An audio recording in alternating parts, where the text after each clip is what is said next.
Je suis Caroline Mignalet, directrice d'Averroès e-learning et je suis aujourd'hui accompagnée d'Alexandra Masili, diplômée de l'IEPDEX et enseignante dans le cadre de notre prépa Sciences Po.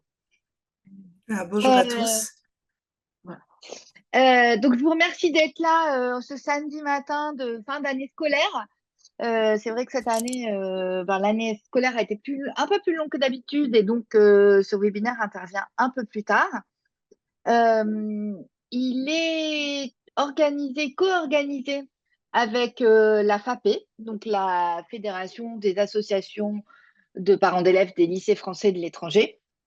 Et il s'inscrit dans le cadre de toute la série de webinaires que nous organisons avec la FAPE, consacrés à informer les familles et les enfants des possibilités d'orientation, des évolutions du système éducatif, etc.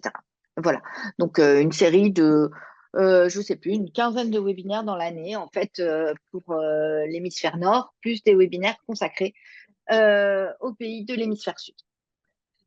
Donc, voilà, donc on va être ensemble pendant à peu près 1 heure maximum. Donc, l'objectif aujourd'hui, c'est clairement de vous présenter les études en sciences politiques, comment ça s'organise, quelles sont les différentes possibilités et d'échanger avec vous sur la manière dont on peut s'y préparer et dont on peut, à Averroès e-learning, vous accompagner dans cette préparation. Vous avez la possibilité, en fait, de poser toutes les questions que vous souhaitez. On sera aujourd'hui pas très, très nombreux, donc normalement, on devrait pouvoir répondre à toutes vos interrogations. Donc, Alexandra et moi, en fonction de nos zones d'expertise, on interviendra sur l'une ou l'autre des autres questions. Pour faire remonter vos questions, en fait, le plus simple, c'est d'utiliser le chat. Donc, si vous utilisez Zoom en français, c'est la petite fenêtre, la petite icône discuter, ou d'utiliser le module de questions-réponses ou de Q&A qui est disponible sur votre application. Voilà. Euh, je vais commencer à partager ma présentation. D'une manière générale, en fait, je vais présenter un peu ce dont on veut discuter aujourd'hui en 3 temps, enfin 3, 4 temps, les études en Sciences Po, d'une manière générale, le processus de sélection pour Sciences Po Paris spécifiquement, les autres processus de sélection, et puis on parlera ensuite de comment se déroule la prépa. À l'issue de chacune de ces parties, on fera un temps d'arrêt pour répondre aux questions qui seront remontées au fur et à mesure. Donc, n'hésitez pas à faire remonter vos questions au fil de l'eau quand elles vous viennent. Et ensuite, on gérera ça au fur et à mesure. Voilà. Donc, si ça vous convient, on va démarrer. Donc, j'imagine que soit vous êtes élève aujourd'hui, enfin, il y en a un certain nombre, soit vous êtes parent d'élèves, de lycéens, de futurs lycéens, qui s'intéressent donc aux sciences politiques de manière générale. Donc, quand on est dans un lycée de l'étranger et qu'on souhaite faire ses études de Sciences Po en France, on a plusieurs possibilités. Alors, c'est vrai que parfois, ça peut être un peu déroutant, mais bon, d'où un peu l'objet de ce webinaire. Donc, en gros, les études en sciences politiques en France, ça se passe soit à Sciences Po Paris, qui est évidemment l'institution d'excellence qui a été classée en 2024 par le QS, par le classement QS Times numéro 2 mondial des institutions en formation en sciences politiques. C'est donc la première université européenne des études en sciences politiques. Donc, bien évidemment, Sciences Po Paris, c'est le Graal, c'est l'institution d'excellence. Euh, alors, si Sciences Po Paris était par le passé à Paris dans le 7e, aujourd'hui, Sciences Po Paris parce que la taille des promotions grandit, parce qu'il y a une partie de premier cycle en bachelor, puis une partie de second cycle en master. Sciences Po Paris s'est organisé géographiquement de manière assez spécifique avec des campus de bachelor délocalisés. C'est-à-dire que le premier cycle peut se faire dans un campus de région ou à Paris. Ces campus, ensuite en master, pardon, il faudrait d'abord que je dise ça, ensuite en master, tous les étudiants qui font leur master à Paris reviennent à Paris. Donc, tous les masters sont localisés sur le site de Sciences Po Paris à Paris.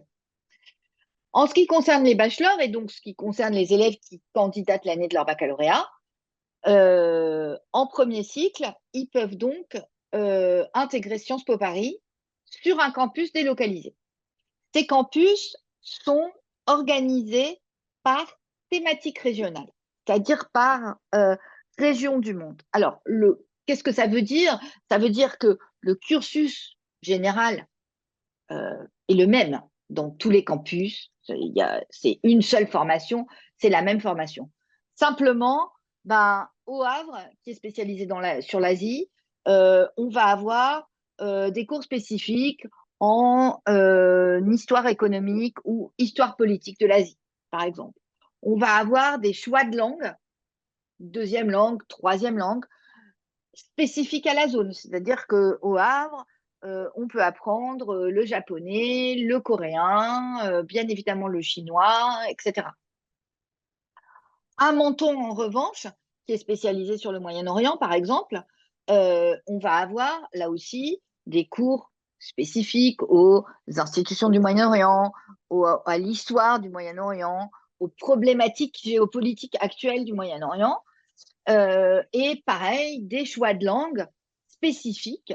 Donc, à Menton, par exemple, on peut apprendre le farsi, on peut apprendre l'hébreu, on peut bien sûr apprendre l'arabe littéral, on peut aussi, de mémoire, apprendre le turc, etc. Donc, voilà comment un peu s'organise ce premier cycle d'études en sciences politiques à Sciences Po Paris. Donc, il y a aujourd'hui 7 campus. Donc, le campus du Havre consacré à l'Asie, qui est entièrement anglophone. Le campus de Menton consacré donc au Moyen-Orient avec une filière anglophone, une filière francophone. Les deux existent. Le campus de Nancy qui est consacré à l'Union européenne et aux relations franco-allemandes. Le campus de Dijon qui est consacré à l'Europe centrale et orientale, donc Europe de l'Est de manière générale. Le campus de Poitiers, qui est lui consacré à l'Amérique du Sud et à la péninsule ibérique, c'est-à-dire Espagne, Portugal. Et à Reims, il existe 2 campus. Un consacré à l'Amérique du Nord, anglophone, enfin partiellement anglophone, et un consacré à la zone Afrique. Et enfin, vous avez un campus à Paris, en bachelor, qui n'a pas de spécificité géographique, qui regroupe aussi tous les étudiants qui vont être en double diplomation, par exemple, avec des universités parisiennes. J'y reviendrai tout à l'heure. Donc voilà pour Sciences Po Paris. Sciences Po Paris propose 2 types d'admissions. Des admissions dites simples, c'est-à-dire que les élèves candidatent à Sciences Po Paris et choisissent les 2 campus qui les intéressent, ou bien des admissions en double diplomation. Qu'est-ce que c'est une double diplomation? C'est-à-dire que les élèves, les futurs étudiants, vont faire une partie de leur cursus à Sciences Po Paris, et ce, quel que soit le campus de région, et une partie de leur cursus dans une université étrangère. En règle générale, ça signifie que ces parcours en double diplomation, pour le premier cycle, au lieu de durer 3 ans, durent 4 ans, dans la plupart des cas. à la fin des 3 ou 4 ans, les étudiants obtiennent les 2 diplômes des institutions. Donc, je vais prendre un exemple. Sur le campus de Nancy, il y a un double diplôme, Sciences Po Paris, Freie Université de Berlin, avec donc 2 ans à Nancy, 2 ans à Berlin. Sur le campus de Reims et sur le campus de Menton, d'ailleurs, on a des doubles diplômes avec, par exemple, l'Université de Columbia aux États-Unis ou l'Université de Berkeley. Donc là aussi, c'est 2 ans à Reims ou à Menton et 2 ans à Berkeley ou 2 ans à Columbia ou 2 ans à Vancouver avec l'Université de British Columbia, etc. Il y a aussi des doubles diplômes avec UCL à Londres, en particulier sur Poitiers et j'ai un doute. J'aurais dit Paris.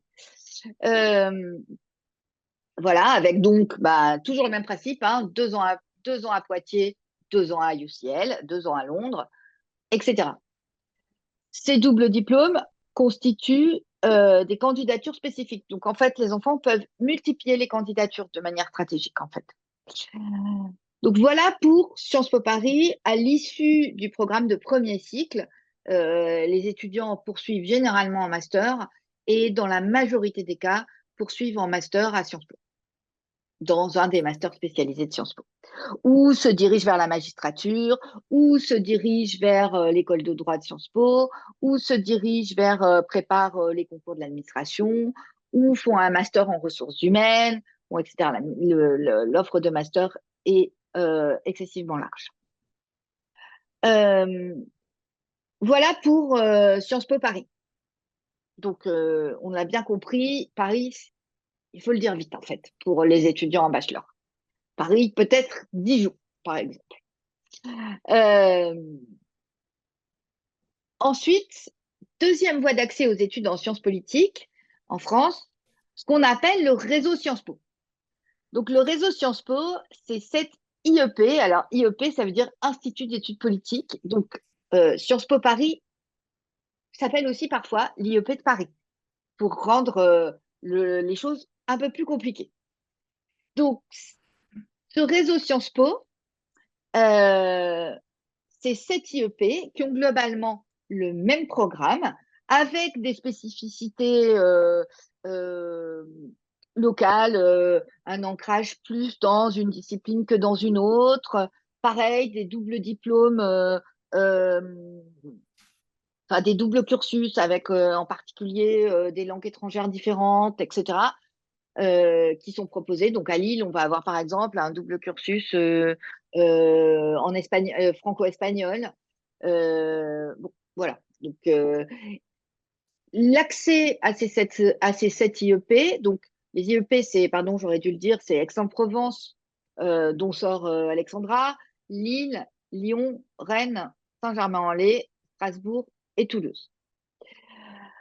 Ces 7 IEP sont accessibles via un concours commun, un concours écrit.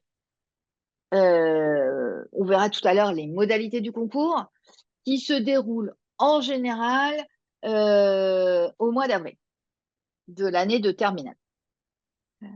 Ce concours commun est accessible aux élèves de terminale et aux élèves de Bac+1, Bac+2.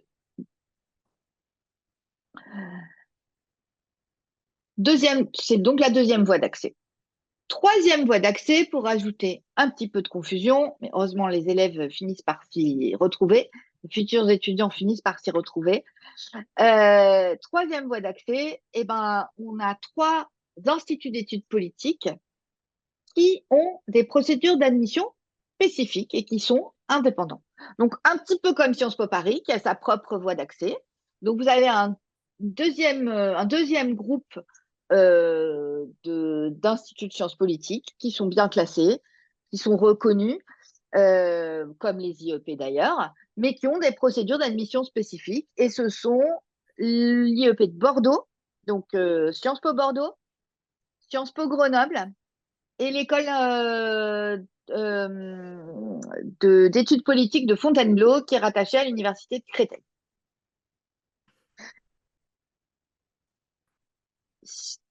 Les spécificités de ces écoles, en dehors de leur processus d'admission, on est aussi sur des cursus qui sont assez généralistes. En ce qui concerne Bordeaux en particulier, je dirais que leur spécificité, ça veut d'avoir un très, très, très, très grand nombre de doubles diplômes avec des universités étrangères et d'avoir des possibilités de donner un véritable axe binational à son cursus. C'est-à-dire que à Bordeaux, on peut candidater dans une filière franco-portugaise, dans une filière franco-espagnole, etc., etc. Donc, avec des partenariats avec des universités étrangères excessivement divers.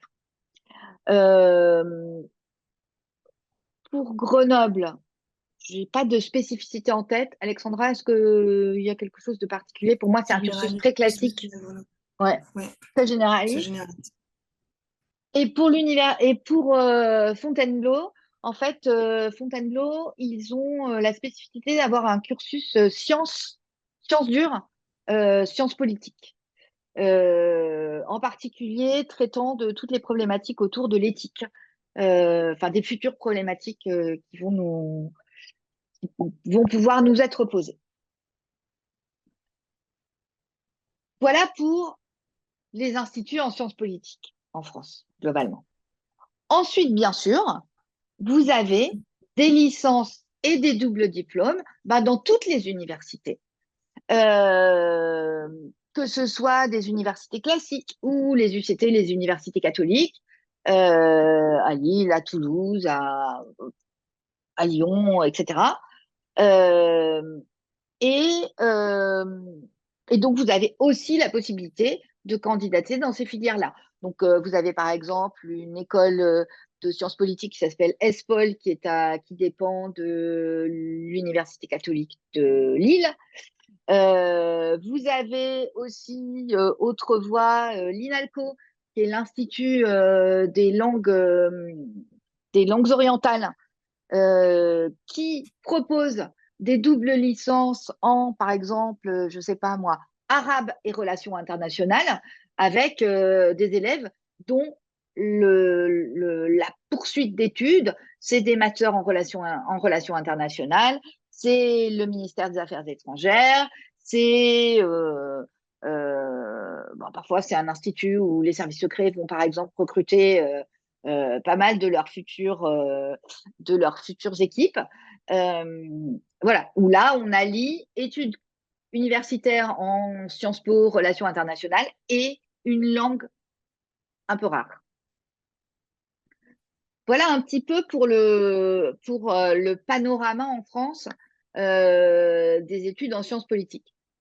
Bien évidemment, pour nos élèves de l'étranger, puisque nous, à Averroès e-learning, on travaille essentiellement avec des élèves des lycées français de l'étranger, sont aussi ouvertes toutes les portes des formations étrangères en sciences politiques. Alors, pour n'en citer que quelques-unes, vous avez un bachelor en sciences politiques assez multidisciplinaire à Amsterdam. Vous avez l'université de Maastricht qui propose un cursus qui, quand même, est assez fléché vers la diplomatie européenne. Vous avez en Angleterre, pour ceux qui sont en Angleterre, vous avez, ou qui souhaitent aller en Angleterre, à King's College et à UCL, des formations, des licences, voire des doubles licences en relations internationales, en sciences politiques, etc. Parfois d'ailleurs avec des doubles cursus avec Sciences Po Paris, c'est-à-dire que on peut aussi candidater à UCL sur le double cursus avec Sciences Po et être étudiant UCL et faire une partie de sa scolarité à Sciences Po Paris. Ça existe aussi. Donc voilà, tout ça, bien évidemment, existe. Et encore là, je reste en Europe. On peut aussi, bien évidemment, aller au Canada, à l'université de McGill pour étudier les sciences politiques. Enfin bon, voilà. Ensuite, sur l'étranger, c'est vrai qu'il y a aussi de nombreuses possibilités. Donc voilà un petit peu pour ce panorama. Donc je ne sais pas si, je n'ai pas l'impression que pour l'instant il y ait des questions, donc Pas de n'hésitez question. pas. Donc je vais passer au processus de sélection. Euh, donc et là, bien évidemment, chaque offre de formation ayant son cursus spécifique propre, bah, on va les passer en revue rapidement. On n'a pas vraiment le choix, c'est un peu. Donc je commence par Sciences Po Paris et je commence par une petite alerte, enfin un petit point de vigilance. C'est que ce que je vous présente aujourd'hui, c'est le processus d'admission tel qu'il est aujourd'hui, tel qu'il existe depuis 2020 et depuis l'intégration de Sciences Po Paris dans Parcoursup.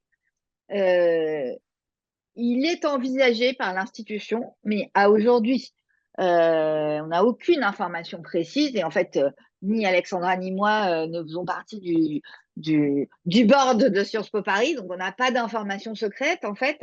Mais il est envisagé de réintroduire pour le concours 2025 une épreuve écrite. Bien évidemment, mais dont on a à aujourd'hui on n'a aucune idée de quel genre d'épreuve écrite pourrait être faite. Donc, on vous présente la situation telle qu'elle est aujourd'hui. Évidemment, dès lors qu'on aura des informations nouvelles sur notre blog ou via nos newsletters, on vous informera des éventuels changements. Donc aujourd'hui, et depuis l'intégration de Sciences Po Paris dans Parcoursup, c'est-à-dire depuis la promo 2021,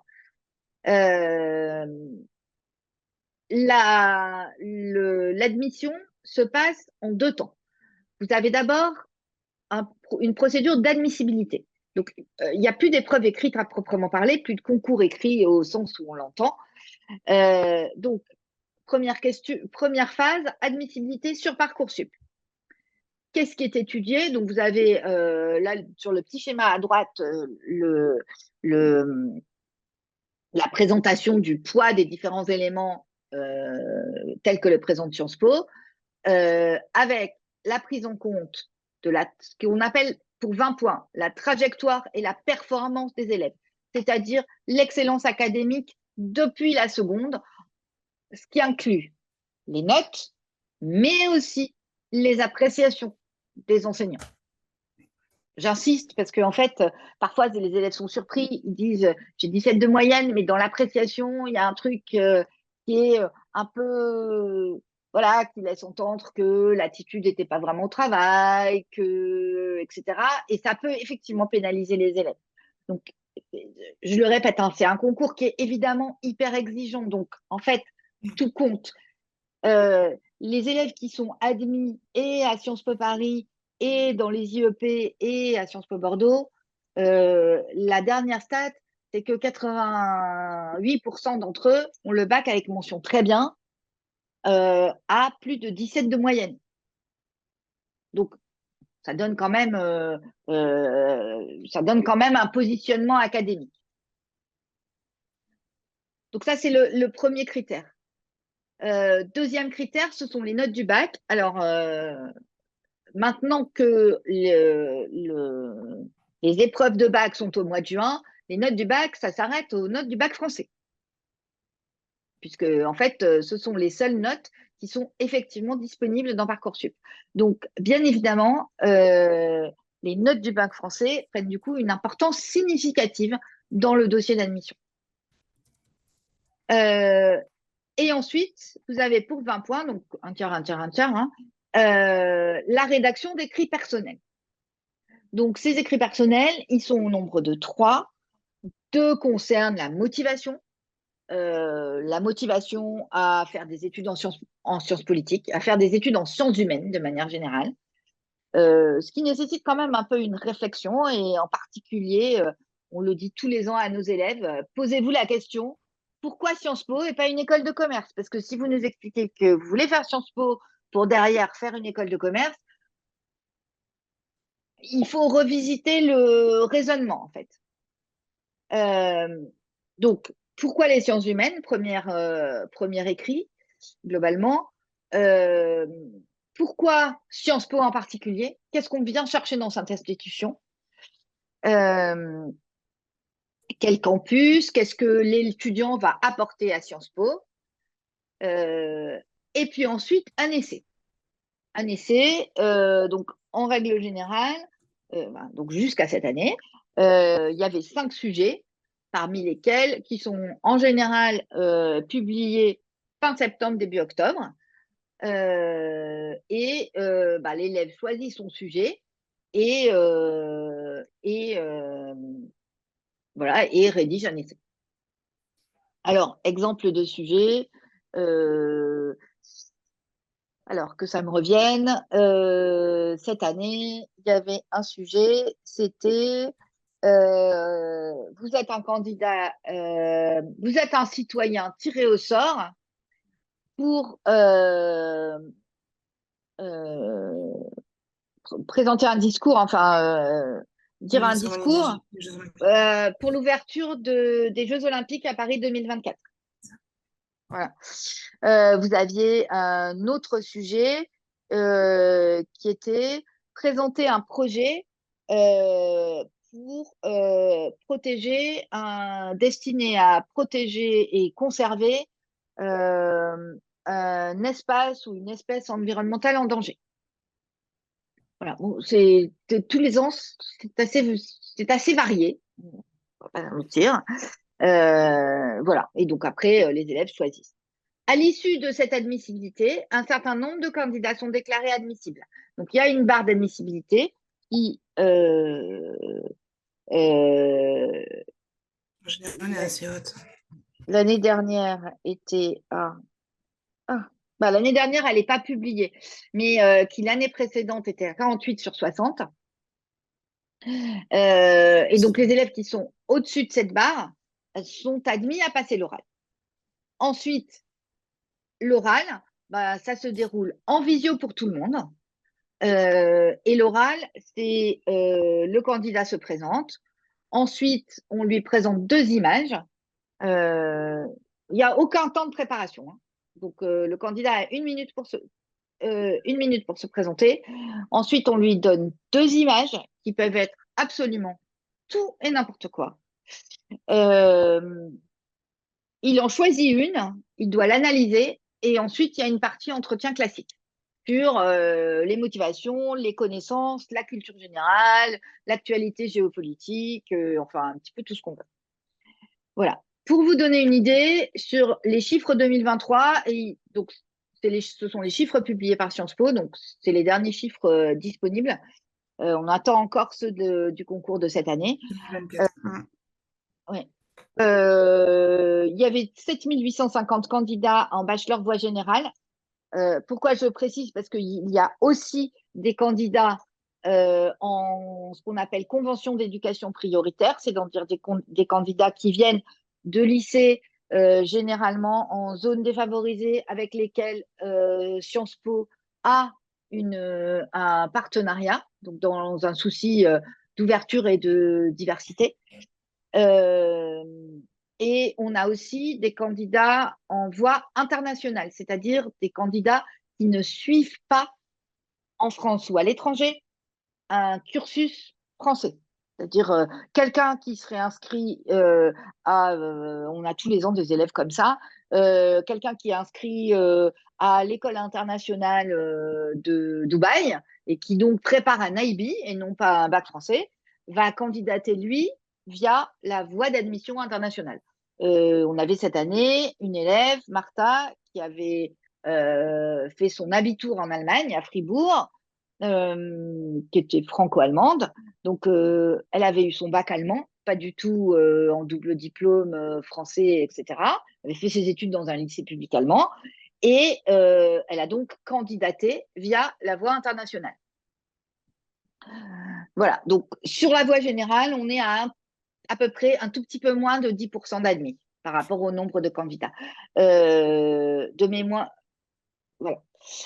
Euh, la barre d'admission en 2023, c'était 69 sur 80. On est quand même sur des barres d'admission excessivement élevées. En ce qui concerne les doubles diplômes, il y avait 4420 candidats qui ont candidaté à des doubles diplômes et 521 qui ont été admis. Donc là, avec un taux de réussite un petit peu supérieur. Voilà pour le processus d'admission à Sciences Po Paris. Est-ce que, Alexandra, tu veux rajouter quelque chose? Ça demande de travailler dès maintenant, en fait, pour atteindre C'est ses vrai. objectifs. Voilà, moi, je serais plus sur le côté pédagogique, c'est-à-dire que voilà, c'est pas quelque chose qui se fait facilement. Donc, étant donné les exigences en fait de Sciences Po, donc ça veut dire qu'en fait, si vous êtes motivé par ces études-là, il faut commencer à s'intéresser au monde dès maintenant. Il faut commencer à bosser dès maintenant. Et puis, j'ai envie de dire, pour passer la barre d'admissibilité, lorsqu'on fait des retours à l'écrit, essayez d'en tenir compte le plus possible, parce que, bon, après l'oral, on va le mécaniser pour essayer de réussir à faire en sorte que ça passe, mais si vous passez pas déjà l'admissibilité, c'est compliqué. Voilà, donc, il y Ça, a quand même un gros travail à faire au niveau de la rédaction des écrits personnels. Il on faut va qu'il y soit revenir. personnel, il faut qu'il soit approfondi. On va y revenir tout à l'heure sur ça. Ok. OK. Il y avait une question sur, peut-être que tu peux préciser un peu plus sur le double diplôme avec, Montréal? Moi, j'ai pas eu ce cas de figure, donc je sais pas exactement, mais la double diplomation avec, l'université McGill ou l'université de Montréal. Alors, j'ai donné mon page, il y Euh, a une page, Sciences Po avec, Oui, tous les liens avec l'Amérique du Nord. alors de mémoire, il n'y a pas de double diplôme avec McGill, ou alors ça a changé, parce qu'en fait, les, euh, les doubles diplômes, ils sont, eh ben, évidemment, ils sont renégociés régulièrement. Par exemple, l'année dernière, Sciences Po a ouvert un double diplôme avec la Louis University à Rome, qui n'existait pas par le passé. Mais de mémoire comme ça, je peux pas me mettre sur le site en même temps que je vous parle, sinon je vais avoir trop de fenêtres ouvertes. Mais de mémoire, il n'y a pas de double diplôme avec McGill. Non, je le vois pas non plus, mais En Amérique du Nord, de mémoire, il y a Columbia, Berkeley, University of British Columbia, donc à Vancouver. Et il y a une autre université, il y a une autre université au Canada. Est-ce que c'est Toronto? Euh, mais de mémoire, ce n'est pas au Québec.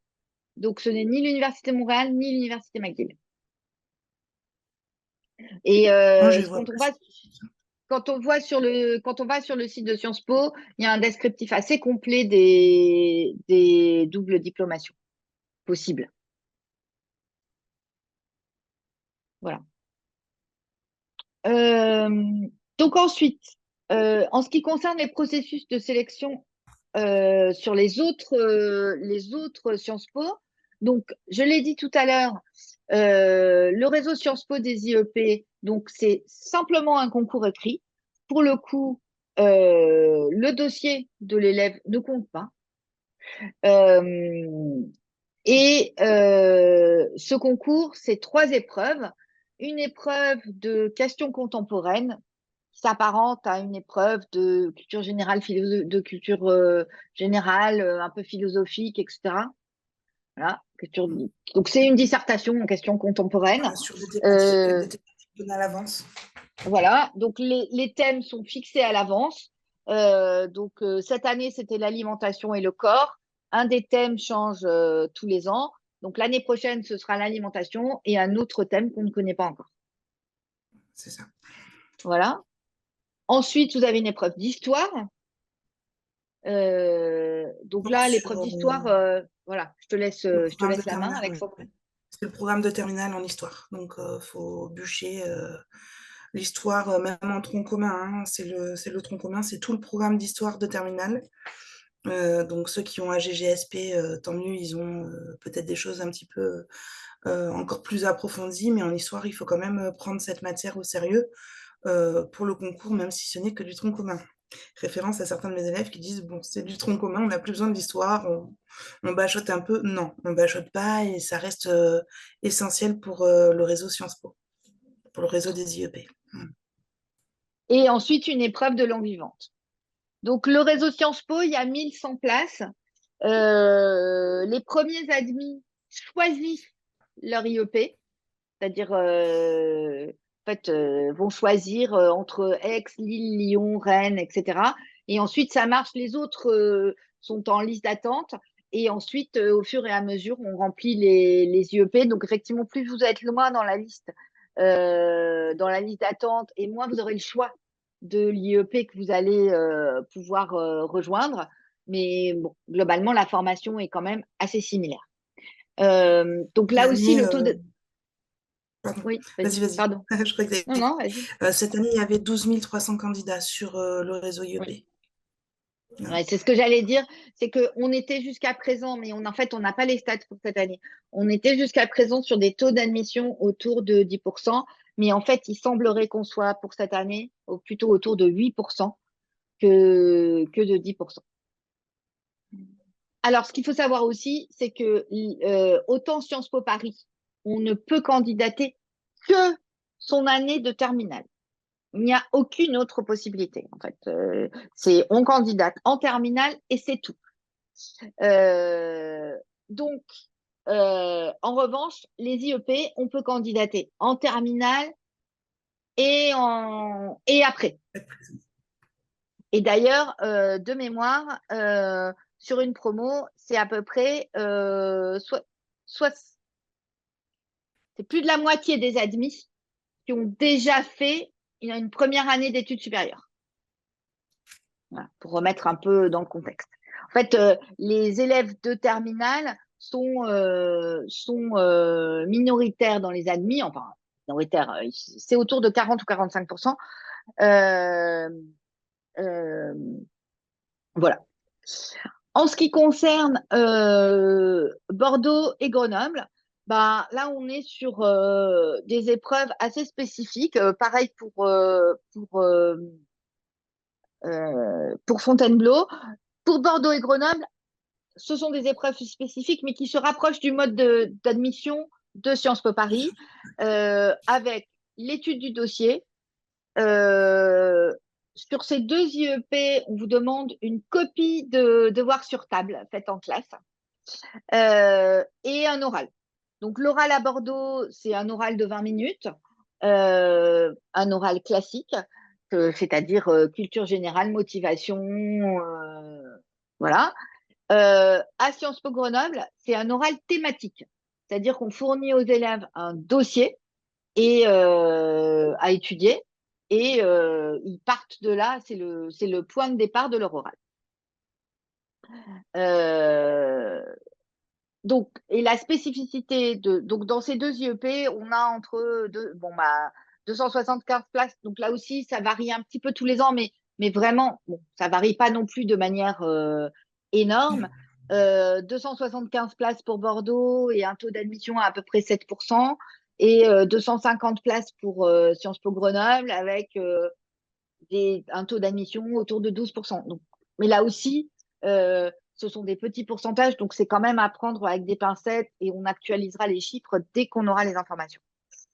La spécificité de Fontainebleau sur son diplôme en sciences et sciences politiques, eh ben, c'est que les élèves qui candidatent doivent avoir eu en terminale une spécialité scientifique. Voilà. Et là, il y a 75 places. Et comme ça a ouvert l'année dernière, eh ben, en fait, je n'ai pas d'historique d'admission pour l'instant. Ça n'a pas été publié. Voilà pour... Ouais. On a deux questions, si tu veux. Enfin, voilà. Donc, pour les types d'études supérieures, pour les élèves qui sont partis, qui candidatent à Sciences Po, enfin aux IEP, au réseau des IEP en première année, vous avez souvent des élèves qui vont partir en classe préparatoire aux grandes écoles.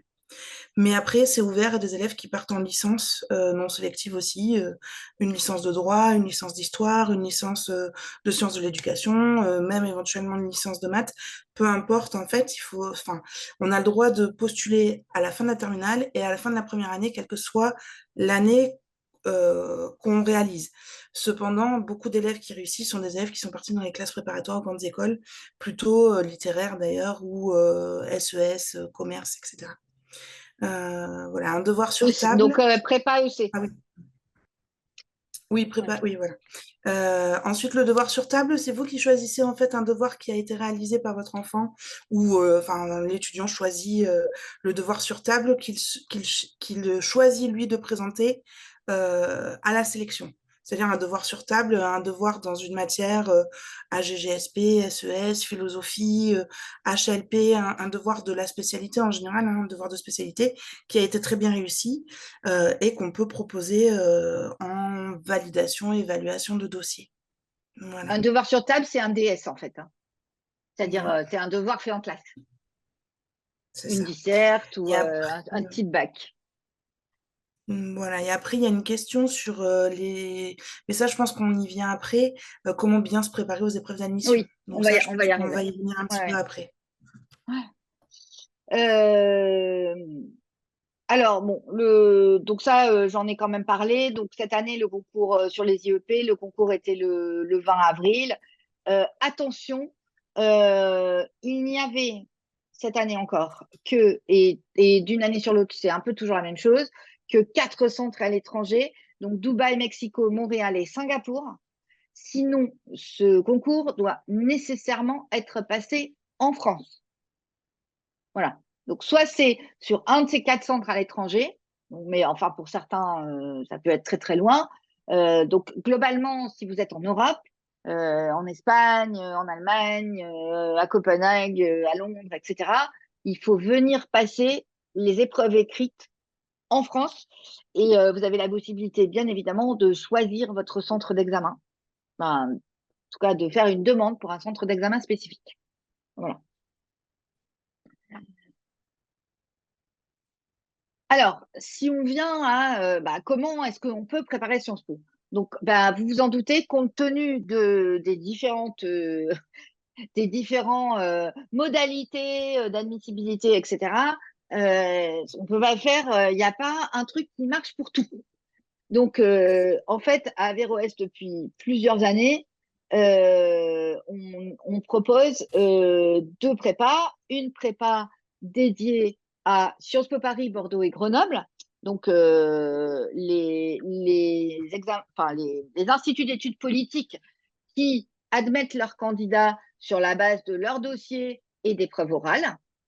Et puis, une préparation qui permet de préparer les IEP et qui, là, va être ouverte, donc, qui est la préparation d'un concours écrit, pour le coup, pour lequel on organise bien évidemment un concours blanc et qui est ouverte aux élèves qui sont soit en terminale, soit en première année d'université ou en première année du supérieur.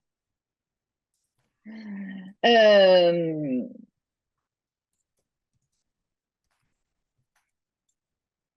En ce qui concerne alors l'oral. Alors j'ai envie de dire que avant de rentrer dans la prépa, j'ai envie de rebondir sur ce que disait Alexandra tout à l'heure et ça va répondre un petit peu à Alice qui vient de nous poser une question et qui est élève de première. Euh, c'est que effectivement, enfin qui rentre en première, c'est que effectivement envisager Sciences Po ou les IEP, si c'est une vraie motivation des élèves, c'est quelque chose qui s'improvise pas en fait. Pour rebondir sur ce que disait Alexandra, c'est-à-dire que ça va être une espèce de quand même de d'intérêt et de fil rouge pendant potentiellement tout le lycée. Donc, quand en fin de seconde, on s'intéresse à ce genre d'études, ça veut dire que c'est en première qu'on va commencer à suivre l'actualité. C'est effectivement, comme le demande Alice, en première qu'on va commencer à bouquiner un peu des choses qui nous intéressent, etc. Et à construire, en fait, où chaque élève va construire un peu son chemin pour s'enrichir en termes de culture générale, géopolitique, histoire, géographie, etc. Donc, on a publié là cette semaine, enfin ça sort il sort dans la newsletter, notre newsletter de la semaine prochaine, un article qui justement donne des pistes, savoir que faire pendant l'été ou comment démarrer un peu sa préparation, enfin son socle de connaissances dès la seconde, voire dès la première, pour se nourrir au fur et à mesure, avec un peu des pistes qui vont dans tous les sens, des films, des BD. Des ouvrages ultra classiques, un peu de philo, un peu d'économie, un peu voilà. Donc, mais ensuite à chaque élève de construire un peu son chemin, c'est-à-dire de se dire voilà, moi c'est ça qui m'intéresse, c'est vers ça que je veux aller. Euh, on va aussi cette année, pour la première fois, proposer en fait alors c'est pas encore sur notre site, mais en fait on a pas mal de demandes, donc soit au mois de juillet, soit au mois de septembre, proposer en fait d'échanger avec vous sur enfin une espèce de passerelle Sciences Po, c'est-à-dire de se dire est-ce que Sciences Po c'est fait pour moi? Est-ce que c'est vraiment ça que je veux faire? Qu'est-ce qu'il faut faire si je veux faire ça, etc. Donc, qui sera un travail à faire par nous, les membres de l'équipe, et l'élève et potentiellement ses parents. Enfin, pas potentiellement d'accord d'ailleurs, mais qui permet aussi de mettre chacun en face de… Voilà, vouloir candidater en Sciences Po quand on est en première, ça veut dire ça. Est-ce qu'on en est bien conscient? Ça veut dire quels sont les campus sur lesquels je peux envisager de candidater, pour lesquels j'ai une appétence particulière. Et ça veut dire que, je ne sais pas, moi, si c'est le Moyen-Orient, je vais particulièrement m'intéresser à ce qui se passe au Moyen-Orient, au-delà de juste l'actualité brûlante. Ça veut dire que, oui, si j'ai une question sur, en histoire, s'intéresser au Moyen-Orient, ça veut dire comprendre la chute de l'Empire ottoman, par exemple, et les conséquences de la chute de l'Empire ottoman, ou savoir ce que c'était l'Empire ottoman. Donc, voilà, donc ça c'est quelque chose que si vous avez besoin, si vous hésitez, si vous êtes en seconde, vous rentrez en première, etc., c'est peut-être un bon moyen de commencer la réflexion. Maintenant, si je reviens à la prépa à proprement parler en terminale, pour Sciences Po Paris, Bordeaux et Grenoble, il y a deux grands piliers. Un pilier qui permet de préparer l'oral et de construire son socle de culture générale, enfin, de renforcer, construire son socle de culture générale par zone géographique, d'actualité, et de travailler l'analyse d'image. Et donc là, qui se déroule en 12 séances de 2 heures organisées sur le week-end. Et il y a la possibilité aussi, pour les élèves qui le souhaitent cette année, de rajouter la préparation du dossier avec 2 séances en groupe qui vont permettre de travailler la méthodologie des écrits et apprendre à mieux connaître Sciences Po, parce qu'en fait, pour candidater à Sciences Po, il faut savoir où on candidate, et on se rend compte que l'expérience là des 5-6 dernières années nous montre que ça, c'est quelque chose sur lesquels les élèves sont insuffisamment alertés, insuffisamment acteurs, euh, et qui s'accompagne d'un coaching individuel sur les écrits et d'un accompagnement sur la mise en route du dossier Parcoursup, bien évidemment. Donc, en termes de calendrier, cette prépa Sciences Po, elle se déroule. Voilà, elle se déroule comme suit. Les cours démarrent en octobre-novembre. Entre novembre et mars 2025, pour les élèves qui le souhaitent, il y a les entretiens individuels sur les écrits. Donc, c'est 3 rendez-vous de 30 à 40 minutes qui vont permettre de… l'élève envoie, donc ce sont des rendez-vous fixes. Donc, ça fonctionne très bien. Ça oblige les élèves à s'engager.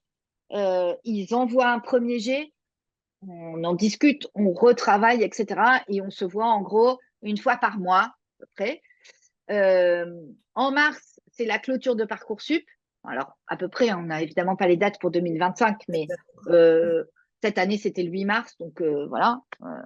La clôture de Parcoursup, qui signifie d'avoir choisi ses campus, d'avoir décidé si on candidate ou pas aux IEP, au concours des IEP, d'avoir décidé si pour Sciences Po Paris, on candidate au double diplôme et à quel double diplôme, etc.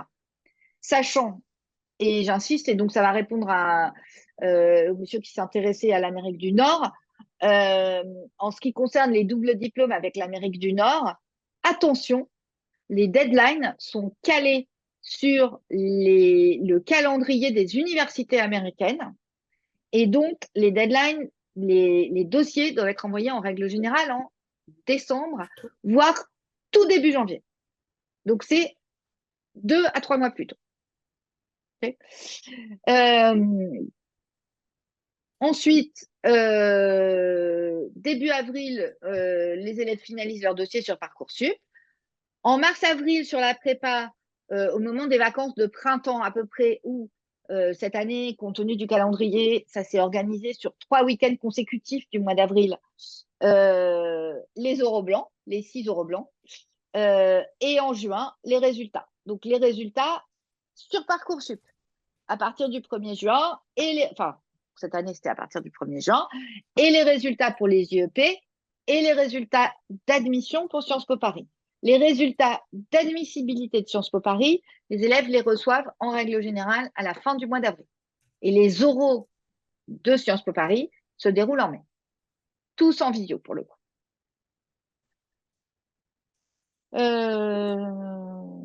Voilà. Est-ce que, Alexandra, j'ai oublié quelque chose? Non, je suis en train de répondre aussi à des questions. Donc, il faut bien enfin, prendre en considération aussi que tout passe obligatoirement par Parcoursup. Oui. C'est-à-dire qu'en fait, vous devez téléverser vos dossiers dans Parcoursup. C'est pour ça qu'on dit mars, clôture de Parcoursup. Il faut que vous ayez fait vos choix.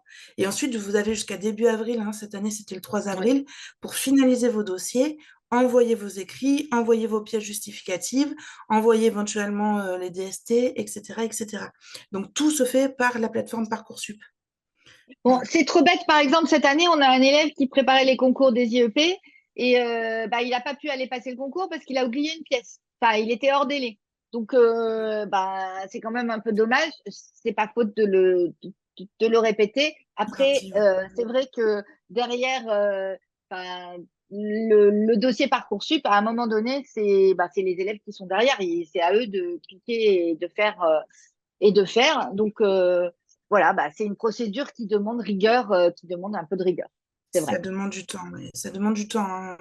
Parcoursup, ça ouvre en décembre pour consulter les offres de formation.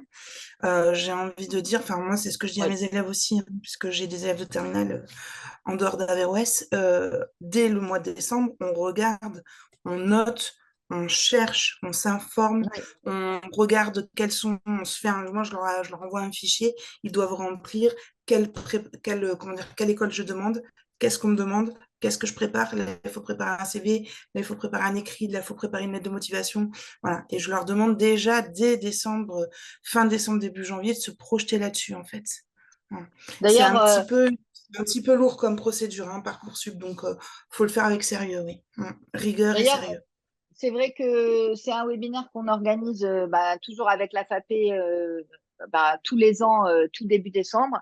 Je crois que pour cette année, il est prévu le 5 décembre. Et en fait, on le fait à ce moment-là parce que Parcoursup ouvre et qu'effectivement, les vacances de Noël, c'est le moment où il faut potasser un peu l'offre. Et ce qui est intéressant et sur lequel moi j'insiste toujours, c'est que à partir du moment où la plateforme est ouverte, en fait, n'importe qui peut consulter. C'est-à-dire qu'un élève de seconde peut aller chercher, tiens ça, comment on fait ça? Voilà, qu'est-ce qu'on me demande? Quelles sont les exigences? Quels sont les attendus? Donc, on n'est pas obligé d'attendre le mois de décembre de l'année de terminale. Au contraire, on a tout intérêt à anticiper un peu, et ce, d'autant plus quand les enfants sont à l'étranger, parce que participer aux portes ouvertes, c'est virtuel. Souvent, les familles rentrent l'été, on rentre l'été, et donc c'est l'occasion d'aller voir une fac, d'aller voir une école, d'aller. Donc c'est vrai que voilà, si les enfants sont réceptifs et moteurs, bien évidemment, euh, ça peut se démarrer tout ça dès la seconde. La réflexion peut démarrer tranquillou, hein, évidemment, tranquillement. Mais voilà. Donc voilà pour la prépa. En termes de résultats, bah, globalement, les élèves qui suivent la prépa, donc là, c'est les stats depuis 2020, 21 même, en fait. 21. Voilà, depuis 2021, donc depuis la nouvelle version du concours, les élèves ont 4 fois plus de chances d'être admis, en fait, on est autour de 42%. Donc, ce qui fait que la prépa d'Averroès est bah, dans le top des prépas, en fait, pour Sciences Po Paris. Et un taux de transformation d'admis sur admissible, c'est-à-dire les élèves qui sont admissibles et qui vont à l'oral, qui sont admis. En termes pour vous donner un peu de visibilité, en termes de campus, donc là aussi, c'est des stats sur les 4 dernières années. Donc en fait, vous voyez que on a des élèves qui vont un peu partout en fait, hein. Reims, Nancy, Poitiers, Le Havre, Bordeaux, Dijon. Le Havre, il y est 2 fois, c'est intéressant mon tableau. Menton, Paris, excusez-moi. Donc en fait, ce qui manque, c'est Euh, euh, bon, rien, je ne j'ai sais mis pas. Le Havre 2 fois, donc Le Havre, ce serait un peu plus gros en fait. Ouais. Voilà. Et aussi en termes d'admission en double diplôme, alors là, c'est à peu près équivalent, c'est pour ça qu'il n'y a pas les pourcentages. En fait, on a à peu près, sur ces 4 dernières années, autant d'admis dans le double diplôme avec UCL qu'à Columbia, Berkeley, en double diplôme avec la Sorbonne en philosophie, avec la Freie Universität de Berlin ou avec la Sorbonne en histoire. Donc, des élèves qui vont faire un double cursus histoire Sciences Po. Donc, voilà pour les résultats. Euh, Oui. alors, Est-ce que tu peux clarifier, ouais, pour les élèves internationaux? Euh, et puis après, on a des questions aussi pour les élèves de première. alors Est-ce que pour les élèves internationaux, Elisabetta, je suppose que ça veut dire que votre enfant est dans un système IB, que vous pouvez juste me confirmer ça, ou autre, ou dans un système espagnol, allemand.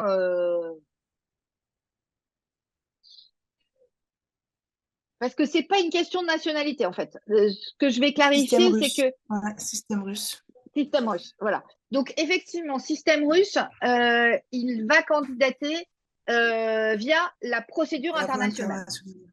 ce qu'on appelle la voie internationale. Donc, du coup, ça ne passe pas par Parcoursup, puisque, en fait, Parcoursup est réservé aux élèves français ou inscrits dans des lycées français ou de l'Union européenne. Donc, en l'occurrence, là, c'est aucun. Et, euh, et donc, c'est la procédure internationale. Donc, ça veut dire que c'est son dossier, comme les autres, une lettre de candidature et un oral exactement comme les autres. C'est-à-dire, ce sont les mêmes épreuves, sauf que le quota d'élèves est un peu différent. Et j'ai envie de dire que le taux d'admission est un peu plus élevé. C'est un peu plus facile en procédure internationale. Voilà, j'espère que je suis plus claire. Ouais, Oui, plus clair. après,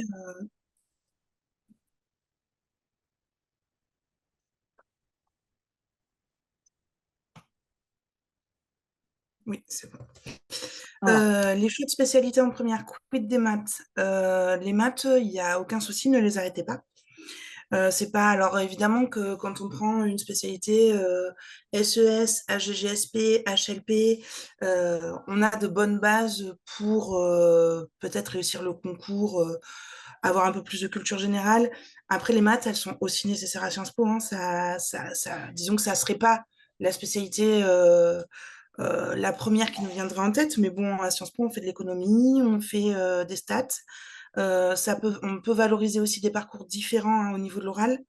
Donc, si la personne, enfin l'étudiant choisit les maths, c'est pas non plus complètement rédhibitoire. Suffit de travailler le reste après. En tout cas, c'est pas interdit d'avoir une spécialité en mathématiques pour postuler à Sciences Po. Ça, c'est Mm. sûr. De toute façon, Sciences Po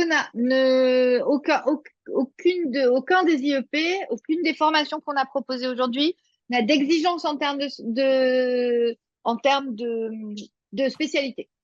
C'est-à-dire que tous les ans, on a des élèves qui intègrent Sciences Po et qui ont deux spécialités scientifiques. Donc, il n'y a pas il y a pas de lien. Il faut pas faire, c'est pas obligé de faire AGGSP. C'est pas obligé de faire des SES. Il n'y a aucune combinaison de spécialités nécessaire. La seule chose que j'ai envie de dire aux élèves qui rentreraient en première cette année, c'est que ce que va regarder Sciences Po, c'est que les spécialités choisies par les élèves, les résultats dans ces spécialités sont déterminants dans l'admissibilité. Pourquoi? Parce que à Sciences Po, on l'a dit, hein, c'est un établissement d'excellence. On considère que ce sont des matières que les élèves ont choisies et que donc ils doivent exceller dans ces matières. Donc, un élève qui a choisi SES mais qui tourne à 13 de moyenne en terminale, ça ne le fera pas. Enfin, je préfère être honnête, hein, c'est-à-dire que la probabilité qu'il passe la barre d'admissibilité, elle est quasi nulle, même s'il fait des super écrits. Donc voilà, sachant que, attention, ce qui est pris en compte, ce sont les notes de seconde, bien sûr, les notes de première et les notes du premier trimestre ou du premier semestre, selon comment le lycée de vos enfants est organisé, de terminale. Et c'est tout. Donc, ça veut dire que, bah, oui, c'est dans ces matières de spécialité, c'est dès la première, en fait, qu'il faut cartonner. Tout Et à fait. alors, ne vous y trompez pas quand même. Euh, Bien évidemment, les jurys et les évaluateurs de dossiers regardent le positionnement des élèves dans leur classe. C'est-à-dire que si la moyenne de la classe, il suffit pas d'avoir 16 de moyenne en, je sais pas, MASP, moi c'est SPSES, ou en spé Géopo pour Alexandra. Si la moyenne de la classe est à 18, ça le fait pas. Il faut vraiment être dans le premier tiers. Et ça, c'est lisible dans les dossiers en fait. Parce que dans les dossiers de vos enfants, dans ce qui part sur Parcoursup, il y a leur moyenne, la moyenne de la classe, leur positionnement dans la classe. Matière par matière, enfin, trimestre par trimestre. Donc, voilà. En ce qui concerne la première, euh, alors tous les ans, on a des élèves de première qui suivent la prépa de terminale. Mais cette année, on travaille dessus, mais cette année, on va aussi proposer à des élèves de première un programme qui soit plus spécifique et plus adapté, sans les oraux. Mais globalement, on est sur ce même modèle, c'est-à-dire 12 séances en regroupant plutôt des premières qui se projettent et qui donc qui construisent leur parcours, prenant plus le temps d'aller vers la culture générale, vers les fondamentaux, etc., de manière à ce qu'en terminale, on puisse vraiment y aller sur le dossier, les oraux et puis les points d'actualité, etc. Voilà. En ce qui Oui, concerne pour les compléter IEP, ça, c'est vrai pardon. que moi, quand je récupère là en prépa Sciences Po en terminale, des élèves qui sont très fragiles sur des connaissances de base, c'est compliqué en fait. C'est-à-dire que on va avoir des élèves qui sont très avancés, qui ont déjà mûri leur projet, qui se sont renseignés, et on a des élèves qui ne savent pas, par exemple, quelles sont les institutions françaises ou comment fonctionne Mm. l'ONU, qui n'ont aucune idée de ce que sont les élections américaines. Bon. Donc en fait, moi, ce que j'aurais aimé, oui, c'est monter un groupe de première où on peut déjà poser toutes ces bases en fait de géopolitique, de culture générale, de fondements qui permettent d'avancer plus vite ensuite en terminale. Je pense que ça, c'est important. Voilà, des connaissances un peu de base que les élèves n'ont pas forcément. Des Et de fois, la il y a tellement de méthode. travail aussi et de la méthode. Voilà. Mais après, les élèves ont tellement de travail que tout seul, c'est difficile de se motiver, c'est difficile d'en faire plus, ça peut. Donc, avoir comme ça quelqu'un qui vient guider en disant, ben là, il faut aller se renseigner là-dessus, il faut comprendre ça, il faut faire une fiche là-dessus et la mémoriser. Hein, voilà. Donc, travailler un peu sur tout ça. Et Donc ça, puis, c'est... j'ai envie d'insister sur le fait que bah, nos élèves, ils sont parfois loin de métropole, hein. Bah, quand on est en Amérique du Sud, par exemple, bah, je sais pas, au Chili, au Pérou, etc., la France, c'est loin. Alors, c'est pas juste loin en kilomètres, mais c'est que souvent, et même en Espagne, en Allemagne, souvent, nos élèves, ils sont. euh, et c'est ce qui fait la richesse aussi, ensuite, quand ils rentrent en Sciences Po, hein, c'est bien clair. Mais ils sont issus de double culture, en fait, forcément, la culture du pays où ils vivent, la culture, etc. Et donc, parfois, pour eux, l'actualité française, euh, c'est difficile. Les institutions françaises, c'est parfois quelque chose qu'ils maîtrisent pas bien. On a des élèves, je sais pas, moi, je suis des groupes en SES. Bah, par exemple, cette année, j'avais un groupe de bonnes élèves en Allemagne. Euh, Bah, ils étaient bien meilleurs en économie allemande qu'en économie française, ou en droit du travail allemand qu'en droit du travail français. Et donc, du coup, bah oui, mais sauf qu'en fait, elles passent un bac français et que leurs références, elles peuvent comparer les systèmes, etc. Mais il faut pouvoir les comparer. Et donc, bon, ça se travaille. Alors, j'accélère un peu parce qu'en fait, on a un peu débordé, bon, mais il y a plein de questions, donc c'est très bien. Mais je ne veux pas vous empêcher d'aller déjeuner ce samedi. Donc, la deuxième possibilité, bah, c'est la prépa au concours commun des IEP. Donc là, on est sur quelque chose de plus classique, hein, qui combine un enseignement de questions contemporaines et un enseignement d'histoire pour préparer et une dissertation et un sujet d'histoire d'analyse de documents comparés et qui inclut un concours blanc. Alors, ce qu'on ne fait pas, j'insiste, pour le concours commun des IEP, c'est on ne prépare pas les élèves à l'épreuve de langue parce que bah, nos élèves, ils sont à l'étranger. Les langues, c'est leur méga matière forte. Donc, en règle Mhm. générale, ils n'ont pas du tout besoin de nous pour préparer les langues. Donc, on se concentre vraiment sur et la méthodo et les connaissances en questions contemporaines et en histoire. Voilà, donc bah, je crois que j'ai à peu près tout dit. Donc, Averroès, c'est au-delà d'être le partenaire de la FAPE, bah, on est le premier réseau d'accompagnement des élèves des lycées français de l'étranger. Donc, et en prépa concours, et en spécialité, et etc. Et ceux dès la quatrième.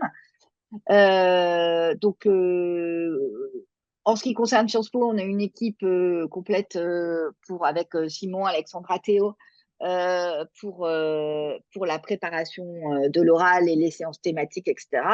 Et puis, on a aussi pour les oraux blancs une équipe complémentaire avec. Donc, globalement, ce qui réunit tous ces gens, c'est d'être diplômé soit de Sciences Po Paris, soit de l'IEP de Paris, soit d'être pour les oraux, par exemple, Fabien et prof en master à Sciences Po Paris en cybersécurité et membre du jury d'admission en master, etc. Ce qui réunit l'équipe et ce qui fait notre ADN à Averroès, c'est l'expertise de ces intervenants, en fait. C'est la qualité pédagogique, c'est voilà, il n'y a jamais d'étudiants. On est sur des gens dont c'est le métier, en fait, et qui connaissent, mais par cœur, ceux qui travaillent avec vos enfants, les institutions, les exigences, les attendus. Voilà. Et puis, Cécile, qui est la personne avec qui potentiellement vous êtes le plus en relation. Voilà, bah, je crois que c'est à peu près tout ce que je voulais dire aujourd'hui. Donc, je ne sais pas s'il reste quelques questions. Ce Il reste webinaire, quelques questions. alors, je vais y Ouais, venir. il reste quelques Euh, questions. Donc, on a déjà préparé, hein, pour préparer toutes les épreuves. Ah oui, il y avait quelque chose que j'aurais aimé rajouter aussi. Vous allez devoir trouver un équilibre, ça c'est important, entre à la fois ne pas préparer qu'un seul concours, parce que, comme vous l'avez vu, il y a quand même voilà, des chances aussi de ne pas l'avoir, et la volonté de tout préparer et donc le risque de se disperser. Donc là, il faut aussi être capable d'ouvrir les possibilités. Mais par exemple, moi, j'ai des élèves cette année qui ont travaillé pour Sciences Po, enfin, qui ont préparé Sciences Po Paris, plus le double diplôme de la Sorbonne, plus l'IEP Bordeaux, et à la fin, bah, ça a donné pas grand-chose parce que c'était compliqué de tout préparer de front, plus les EDS, plus Parcoursup, l'année de terminale qui est lourde. Donc, il faut quand même faire des choix. Il faut faire des choix sensés en fonction de votre projet professionnel, et il faut à la fois équilibré. On peut essayer de courir plusieurs lèvres à la fois, hein. On peut faire la prépa à la fois Sciences Po Paris, la prépa des IEP. Mais alors après, ça veut dire qu'il faut aussi être capable Mm. d'avoir une très grosse charge de travail, hein. Voilà, ça, il faut bien l'avoir en tête. Les suggestions pour bien se préparer aux épreuves d'admission, on a dit, hein, là, vous lisez, vous avez passé l'été à lire des classiques, des pas classiques, du cinéma, un petit peu de tout, toucher à tout, la philo, l'économie, enfin voilà, toucher un petit peu à tout. Donc là, ça va. Des documentaires, des films à voir, je pense qu'on en a mis sur le blog. Donc ça, vous Oui, pourrez voir. Et donc pour la dernière question, ah non, il y en a encore une, oui, il y en a. Alors, est-ce que Sciences Po prend en compte les activités extrascolaires, sport, art, le volontariat, les diplômes acquis en dehors du programme scolaire, etc., etc. Oui. Oui, parce que vous avez une lettre de motivation à rédiger, des écrits, lettre de motivation, donc vous allez pouvoir mettre en avant qui vous êtes et surtout à l'oral. Ensuite, quand vous avez passé la barre d'admissibilité, nous, on pose des questions aux élèves. Alors, il y a une petite part de présentation, donc on vous fait vous présenter et on vous fait insister sur ce qui fait votre spécificité, vos engagements, ce que vous savez faire, ce pourquoi vous êtes bon et pourquoi est-ce que euh, Sciences Po aura tout intérêt à vous recruter vous et pas un autre. Donc on le met en avant tout ça. On peut le mettre en avant sur les écrits et on le met en avant sur l'oral. Donc oui, c'est pris en compte, bien sûr. en revanche, je serai plus réservée sur les langues, c'est-à-dire que depuis cette année, il n'y a plus d'exigence, il n'y a plus de test de langue, il n'y a plus d'exigence de test de langue à Sciences Po. Et les langues, je sais pas moi, un enfant qui parlerait 4 langues, bien sûr que ça va être valorisé, mais ça suffit pas du tout.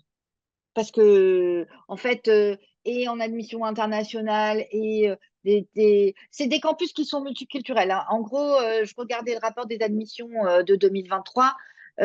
Sur le bachelor, c'est 123 pays qui sont candidats. Enfin, je vais le dire autrement, les candidats en bachelor sont issus de 123 pays différents et les admis de 83. Donc, ça peut être leur nationalité ou là où ils ont passé leur bac, ou etc. Donc, c'est divers. Mais donc, cette diversité, elle fait partie de l'institution, en fait. Mais bien sûr que c'est valorisé, mais ça suffit pas, en fait. Surtout que quand les élèves sont scolarisés dans un lycée de français de l'étranger, j'ai envie de dire que c'est plutôt attendu qu'ils parlent un certain nombre de langues. Et une dernière question. Est-ce que l'on peut Euh, postuler si on a déjà eu notre bac qui est équivalent du bac des spécialistes? Pour Sciences Po Paris, c'est l'année de terminale qu'on postule, hein. Alors, Alors, on avait mis... je vais mettre un bémol parce que en admission internationale, en fait, ça dépend quand est-ce que vous avez eu votre bac et ça dépend de ce que vous avez fait entre deux. Parce qu'en l'occurrence, cette année, Martha, qui a été admise au double diplôme avec la Freie Universität de Berlin, elle a eu son bac allemand en 2023. Elle a Oui, fait une année de d'activité. Elle est partie 6 mois en Colombie et 6 mois, elle a travaillé dans un autre truc. Enfin bon, donc elle a fait une année de césure et elle a candidaté cette année. Mais elle s'était renseignée auprès de Sciences Po si Sciences Po acceptait qu'elle candidate en fait. Voilà. Donc en réalité, c'est possible pour l'admission internationale. Puisque en l'occurrence là, j'imagine c'est toujours l'élève qui a eu son bac russe. Donc donc voilà. oui, ça c'est Oui. possible, ça. Oui, ça c'est possible. Oui, tout à fait. Et Bah en fait, Sébastien aussi, cette année qui a fait ça, qui a eu son bac en début d'année, qui a postulé pour cette session-là. non, Sébastien, Sébastien, c'est différent parce que Sébastien, c'est la même session de bac en fait. ok. Parce que ils sont dans l'hémisphère sud. Je dirais que, Elisabetta, peut-être que le conseil, le meilleur conseil, c'est de s'adresser à Sciences Po et de leur poser la question pour savoir si c'est possible de candidater pour le prochain dossier. Mais en admission internationale, c'est un petit peu plus souple. Voilà. Bon, je pense qu'on a à peu près fait le tour. Vous recevrez un replay du webinaire. N'hésitez pas avec nos coordonnées, etc., par mail, puisque vous nous avez, pour participer à ce webinaire, vous nous avez communiqué votre email. On vous mettra aussi le lien vers les articles de blog liés à Sciences Po. Et puis, n'hésitez pas à nous contacter par WhatsApp ou par mail si vous avez besoin de renseignements complémentaires. Voilà. Et je Bonne vous question. souhaite à tous un très très bon week-end et je vous remercie d'avoir été là. Merci Alexandra. Merci beaucoup. Au Merci à revoir. vous. Au revoir.